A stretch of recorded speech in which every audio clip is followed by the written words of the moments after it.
A palavra liberalismo voltou muito forte no debate, né? Mas é curioso que liberalismo significa coisas muito diferentes, quase opostas para pessoas diferentes, né?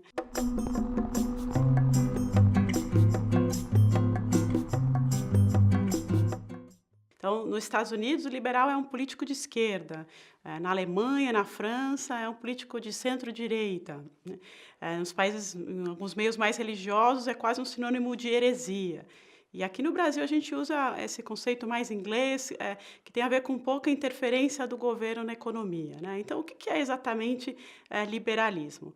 A definição de livro-texto de liberalismo é uma doutrina que procura defender e expandir a liberdade do indivíduo. Então, ela tem uma origem política que diz assim: olha, o Estado é necessário para garantir que as pessoas não se prejudiquem, porém, o Estado também abre espaço para que quem detém o poder abuse dele. Então, o liberalismo ele é, por definição, uma doutrina assim desconfiada do poder, e que procura desenhar o Estado de uma forma que quem detém o poder, os policiais, os juízes, os governantes, não abusem dele, né?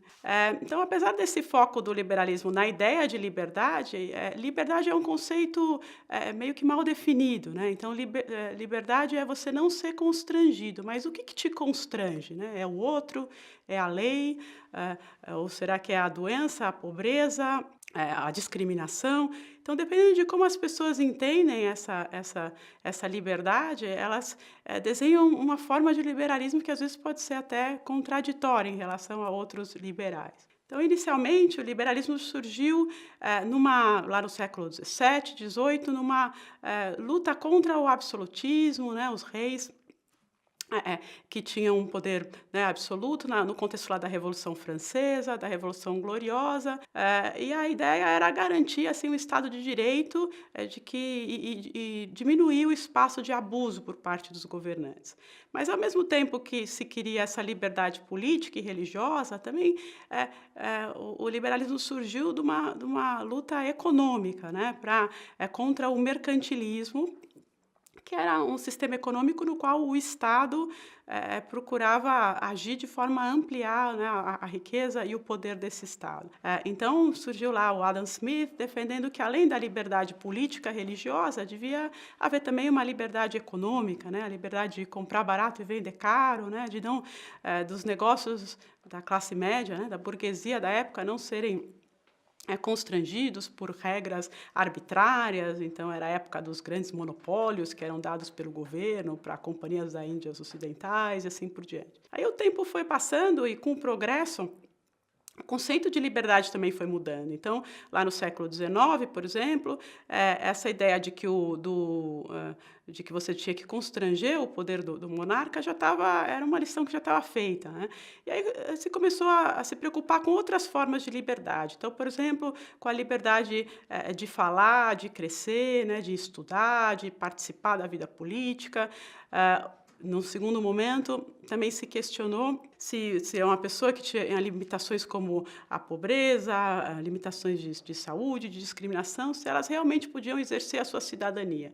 E aí o papel do governo mudou um pouco, né, de um garantidor meio pacífico de algumas liberdades políticas e econômicas, se passou a ver o governo como assim, um papel de mais ativamente promover a liberdade das pessoas, promovendo educação, saúde, e aí se criou o estado de bem-estar social, né?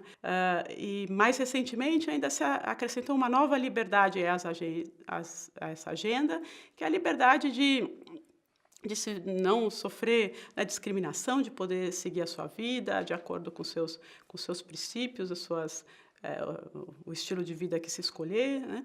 E o problema todo é que, às vezes, algumas dessas liberdades entram em conflito, né? Então, por exemplo, se um jornal publica lá uma caricatura de Maomé, né, qual liberdade deve prevalecer?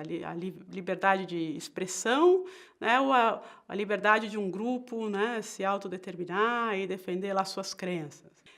E também muitos dos conflitos surgem porque o liberalismo ele foi criado para meio que regrar esse relacionamento do público com o privado. E, ao longo do tempo, o espaço público foi crescendo, né? Então, hoje, o governo intervém na vida das pessoas de mais formas do que no passado, né. Então, por exemplo, John Stuart Mill dizia que, se você quisesse seguir a sua vida, de uma maneira que não era boa para você, então, você quer ter uma dieta ruim, beber, fumar, isso o governo não tinha nada a ver com isso, né. Então isso era uma decisão individual sua que estava fora do espaço do que o governo podia fazer.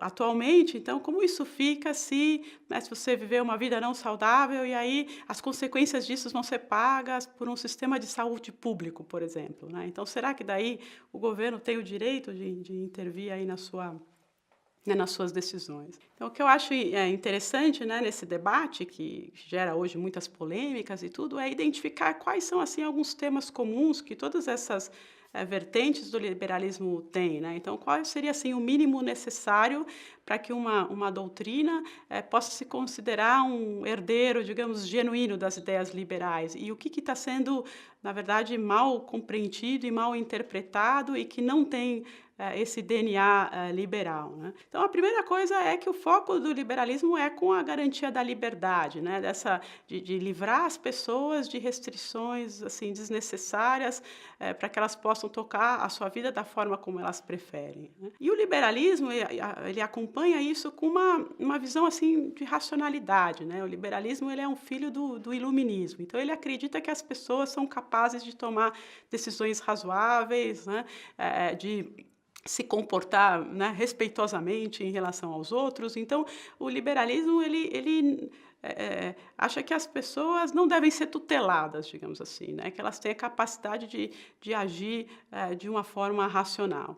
E o liberalismo também, nesse sentido, tem uma valorização da individualidade, e não aí num sentido mais pejoratismo, aquele individualismo, né, meio que egoísta que a gente pensa hoje, mas que o indivíduo por si só ele tem um valor, né.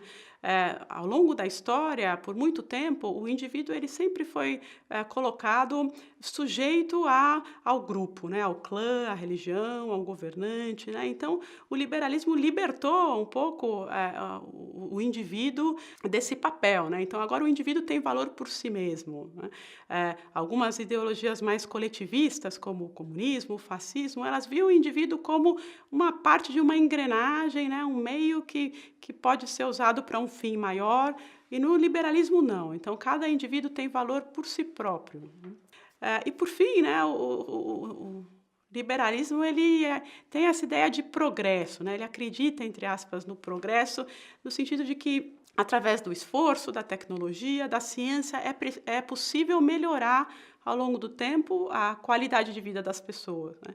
Isso se opõe a, por exemplo, um pensamento conservador, tradicional, que diz que qualquer mudança ela é potencialmente ruim, né, ou um pensamento mais revolucionário, que diz que qualquer melhora ela viria, apenas de uma ruptura, né. Então o liberalismo ele acredita nessa melhora, né, paulatina, através do tempo, incremental, na qualidade de vida das pessoas. Para mais vídeos na área de economia, se inscreva no canal da Casa do Saber.